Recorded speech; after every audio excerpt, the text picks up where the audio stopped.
Let me ask you something. Have you ever wanted something so badly that it started to control your thoughts, your mood, even your peace? Have you ever noticed that the more you need a result, the heavier your chest feels, and the further that result seems to move away? This is not a coincidence, and it is not because you are doing something wrong. This episode matters because most people are taught to push harder, hold tighter, and never let go. But no one teaches us what that pressure does inside us. By listening until the end, you will not only practice your English listening skills, you will also learn a life-changing way to move from stress to calm, from chasing to attracting. You will understand why letting go is not weakness, why peace is powerful, and how changing what happens inside you slowly changes what happens around you. Stay with me, because this shift can change how you learn, how you speak, and how you live. And if this lesson gave you something useful, I'd love it if you tapped like and subscribe to the channel. It helps you stay connected, and it also helps this little learning community grow. Every click really does make a difference. With love, let's dive in. Why does holding on too tightly create a feeling of lack? When you hold on too tightly to a goal, your mind repeats one message again and again: that something important is missing. This creates inner tension and emotional pressure. Even if you work hard, your attention stays on what you do not have yet. Thoughts like, what if I fail? What if I am not enough? Or what if this never happens? Start to appear. These thoughts influence your behavior in small but powerful ways. Your voice may sound tense, your body may feel tired, and your decisions may come from fear instead of clarity. This is what people mean by the feeling of lack. It is not magic. It is simply where your attention lives. When attention stays on absence, it becomes harder to see new paths or calm solutions. Letting go begins when you stop fighting the present moment and allow yourself to feel okay right now, even before anything changes. What is the difference between desperate action and inspired action? The difference between desperate action and inspired action is how you feel while you act. Desperate action is fueled by fear and urgency. You feel rushed, pressured, and afraid of losing control. You act because you believe everything depends on immediate results. Inspired action feels calmer and more grounded. You still take steps forward, but those steps come from clarity, not panic. You feel whole even before the outcome arrives. When you act from this place, your words sound more natural, your timing improves, and your choices feel lighter. You are not forcing life to give you something. You are cooperating with it. This is also important for learning English.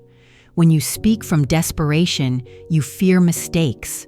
When you speak from inspiration, you allow growth. Inspired action grows when you trust that effort and patience are enough without suffering or pressure. Why is focusing on feelings more powerful than chasing outcomes? Every goal you want is connected to a feeling. You may want success because you want security, or love because you want acceptance. When you only chase the outcome, you forget the feeling behind it. This creates stress because the outcome exists in the future, but the feeling can be created now. When you give yourself moments of calm, joy, or self-respect today, your nervous system relaxes. From this peaceful state, your thinking becomes clearer. You make better decisions and notice more opportunities. You stop begging life to change and start changing how you relate to it. This does not mean you stop wanting things. It means you stop needing them to feel complete. As this practice grows, your confidence becomes quieter and stronger.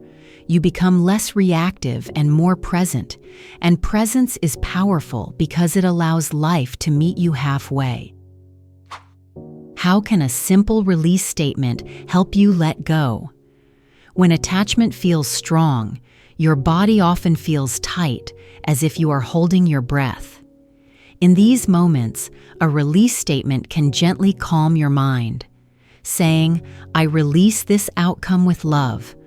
What is meant for me will not miss me," helps shift your focus from control to trust. These words remind you that your peace matters more than the result. This does not mean you stop caring. It means you stop fighting. When inner calm becomes a priority, your actions feel clearer and more natural. People often describe this as becoming magnetic, but in reality, it is about being relaxed and open. Life responds better to patience than panic. By practicing release, you move forward without carrying fear in your chest. This skill supports English learning, relationships, and personal growth, one calm and grounded step at a time. Why does inner peace make you more open to opportunities? When your mind is calm, you naturally see more. Inner peace creates space inside you, and that space allows new ideas and chances to appear. When you are stressed or attached to one result, your focus becomes narrow. You look for only one door, and if it stays closed, you feel stuck. When you let go, your awareness widens. You notice helpful conversations, small signs, and unexpected paths. This is not luck, it is clarity. A peaceful mind reacts less and observes more. You listen better and respond with intention. This is true in life and in learning English. When you are relaxed, understanding improves and memory becomes stronger. Peace does not make you passive, it makes you available. And availability is powerful because it allows solutions to reach you when fear is no longer blocking your attention. How does letting go change the way you speak and act? Letting go changes your behavior in quiet but meaningful ways. When you stop forcing outcomes, your words become softer and more confident. You explain yourself without rushing and listen without pressure. Your actions come from choice, not fear. This creates trust, both inside you and with others. People feel more comfortable around someone who is not trying to control everything. You also begin to respect your own timing. You stop comparing your progress to others and focus on steady growth. This is especially helpful for English learners. When you release the need for perfection, you speak more freely. Mistakes become part of learning, not proof of failure. Over time, this relaxed confidence builds real skill. Letting go does not remove effort from your life. It removes fear from your effort, making progress feel lighter and more sustainable. What happens when you stop needing validation from results? When you stop needing results to prove your worth, something powerful shifts inside you. You begin to feel enough before success arrives. This inner change transforms how you experience daily life. You still care about improvement, but you no longer measure your value only by outcomes. Anxiety and self-criticism slowly decrease. You become kinder to yourself during slow periods and more grateful during good ones. Without constant pressure, motivation becomes cleaner and more stable. You work because you enjoy growth, not because you fear failure. In English learning, this means practicing because you want to communicate, not because you fear judgment. Validation moves from outside to inside. And when you validate yourself, resilience grows. Setbacks feel lighter and success feels calmer. This balance helps you stay consistent, even when progress feels quiet or slow. Why is trust an important part of letting go? Trust is not about knowing the future. It is about believing you can handle it. When you let go, you choose to trust yourself and life at the same time. You trust that your effort matters, even if results take time. You trust that missed opportunities may protect you from the wrong direction. This trust softens fear and reduces the need to control every detail. Instead of asking why this is not happening yet, you begin asking what you can learn right now. This shift brings emotional stability. Trust allows patience to grow, and patience supports clear thinking. In English learning, trust means believing that daily exposure and practice work, even when progress feels invisible. Letting go teaches you to stay present, do your part, and allow timing to unfold naturally. How can letting go support long-term personal growth? Letting go is not a single moment. It is a habit you practice again and again. Each time you release fear, you build emotional strength. You learn that peace is something you can choose, not something you wait for. Over time, this creates stability. You stop reacting strongly to delays or mistakes. You focus more on growth than results. This mindset supports long-term goals because it protects your energy. Burnout often comes from attachment, not effort. When you let go, you still move forward, but you carry less weight. In English learning, this means staying curious and patient. You enjoy the process instead of rushing the outcome. Growth becomes something you live, not something you chase, and confidence grows quietly inside you. Why does releasing control reduce fear and anxiety? Fear often grows from the need to control what happens next.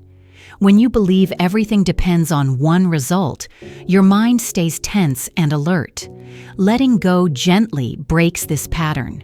Releasing control reminds you that you are allowed to breathe and trust the process.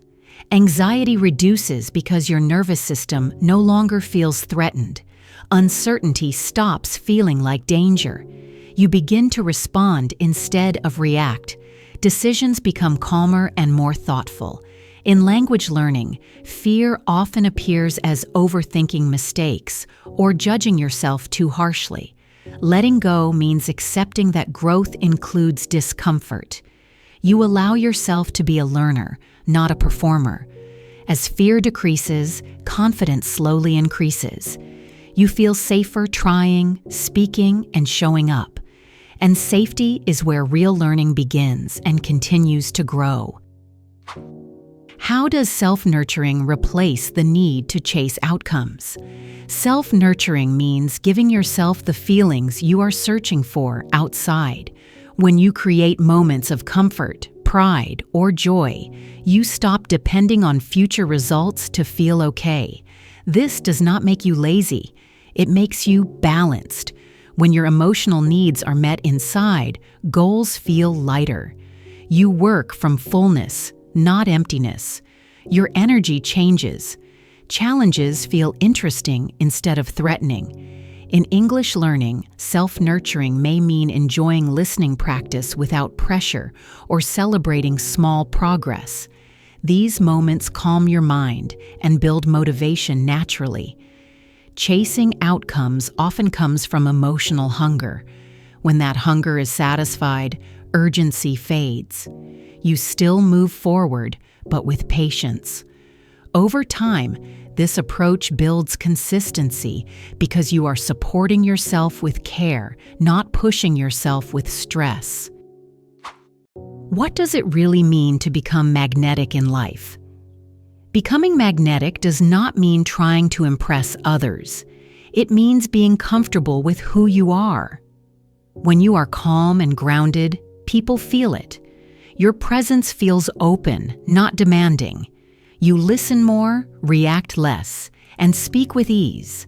This attracts opportunities because others enjoy being around relaxed energy. Magnetism comes from inner peace, not effort. When you stop chasing, you create space for connection. This also applies to learning English. When you enjoy the process, your expression becomes more natural. Your voice sounds more confident, even while learning. Magnetism is not perfection. It is authenticity. Letting go allows you to show up without pressure, and when you do, life responds differently, with smoother conversations, easier flow, and progress that feels aligned and natural. How can you practice letting go in daily life? Letting go is a daily practice, not a big decision. It starts by noticing when your body feels tense or your thoughts feel rushed. These are signs of attachment. In those moments, pause and remind yourself that you are safe right now. Take a slow breath and soften your focus. You do not need to fix everything immediately. You can gently return to the release statement when pressure appears. Over time, these pauses train your mind to relax. In daily routines, this may mean studying English without checking progress constantly or allowing mistakes without self-judgment.